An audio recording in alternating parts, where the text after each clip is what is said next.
Okay, so with this one, we are saying the loop is removed, a proton traveling to the right in the plane of the page as shown below, then enters the region of magnetic field with a speed v equals 3 times 10 to the 5th meters per second. The magnitude of the field is 0.030 teslas. The effects of gravity are negligible. So with this, all we have to really do is we know that for a particle that is moving within a magnetic field, we have this equation that says the magnetic force is equal to QV times B times the magnetic field. So with this one, it's not asking anything about the direction.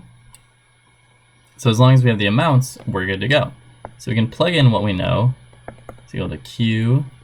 It says that our velocity is 3 times 10 to the 5th meters per second. And then our magnetic field is 0.030 teslas. And then a lot of the time, this is kind of tricky for me. So it says, hey, we have a proton.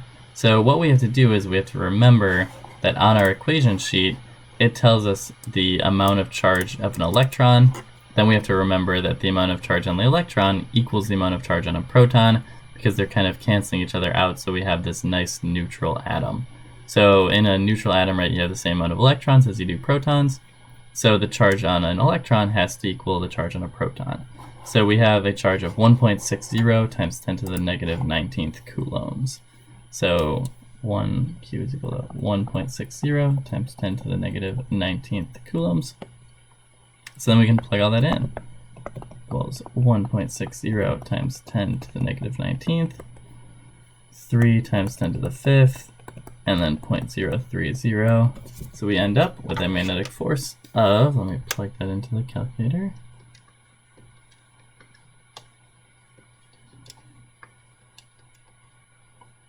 A magnetic force of 1.44 times 10 to the negative 15th newtons. So that's the answer for this one. And now what it wants us to do, and I'm sorry because it's kind of awkward to do it via Google Forms, because usually I just collect your work, but it asks us to sketch out a possible path of the proton as it travels through the magnetic field. So this is where we have to use our right-hand rule and think about the direction. But so we have the magnetic force is equal to QV cross B. So this is telling us this equation, oh, we have to use our right-hand rule. So our proton is traveling to the right. The magnetic field is into the page. So that means that our thumb is sticking up. So the force vector is sticking up. So if we have this proton, it is experiencing an upwards force, and that force is perpendicular to the direction of the velocity, which means that our object is going to curve. So we have, that was kind of a bad, I'm going to cheat.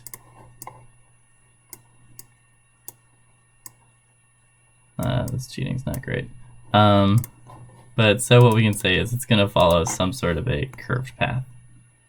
So we don't know how curved, and that's kind of what the further questions ask us about, but we know that it's going to curve in some amount. So this is going to be our path 1.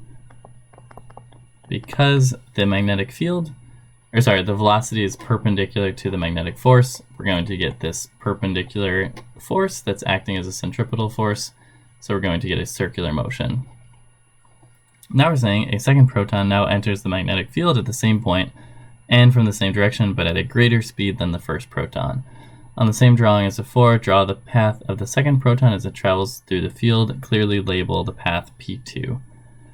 So in this case, we can use what we just kind of talked about. This magnetic force is equal to QV times B. And this force is acting as a centripetal force. So we can also have it be equal to mv squared over r. We can cancel out one of these v's. We get qb equals mv over r. So really what we're changing here is the velocity. We're changing the speed. So we can compare the velocity to the radius. So I can move them on opposite sides. And I say, oh, these are directly related to each other. So if I increase the velocity, I'm increasing my radius. So that radius of curvature, I'm thinking about this as a circle again, this time the radius of that circular path is going to only get larger. Oh no, I've ruined this. It's only going to get larger. So my P2 is going to be bigger than P1. is P1 and this is my P2, is gotten larger because the velocity has gotten larger. And you can think about that physically too. If you're spinning something on a rope, maybe this isn't the best example, if you have like a stretchy rope, I guess, if you spin faster, that radius is going to increase. That rope is going to stretch more than it did if you were spinning slowly. And then for the last one, next, an electric field is applied in the same region as the magnetic field such that there is no net force on the first proton as it enters the region. Calculate the magnetic field, or the magnitude, and indicate the direction of the electric field relative to the coordinate system shown in the above image. So really quickly, I'm just going to erase these. In this case, we said that right when we enter, this proton is going to experience this upwards magnetic force. So in that positive y direction. If we want there to be no, what do they say? So there's no net force, we need to cancel out this upwards magnetic field, this magnetic force, sorry, upwards magnetic force. So we can cancel it out with a downwards, oh, that's really small.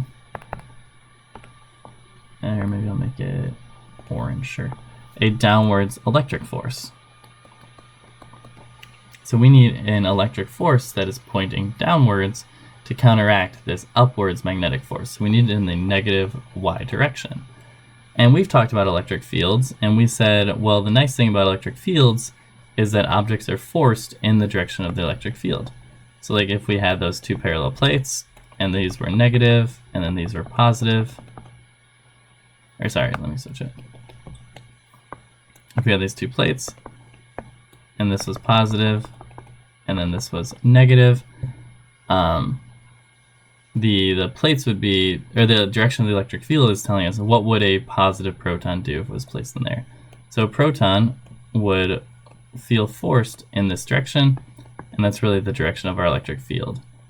So we need an electric field that is pointing in the negative y direction, and an electric force that's also similarly pointing in the negative y direction. So we need an electric field, or sorry, an electric force that's equal to our magnetic force. So we know that our magnetic force is equal to QV times B, and then if we're thinking back, or if we just look at our equation sheet, we said before that our electric force is equal to Q times the electric field. So we got this equation, this Fe equals E times Q. So we can say, whoop, this is equal to E times Q, and cancel out one of these Q's. So you get this E is equal to V times B. So I can find and say the electric field has to equal the speed of my proton, which we said was 3 times 10 to the 5th, times B, which is 0.03, I believe. Yeah, 0.03. So we get 3 times 10 to the 5th times 0.03. E is equal to 9,000 newtons per coulomb, and we say it has a point in the negative y direction. All right, and that is that free response.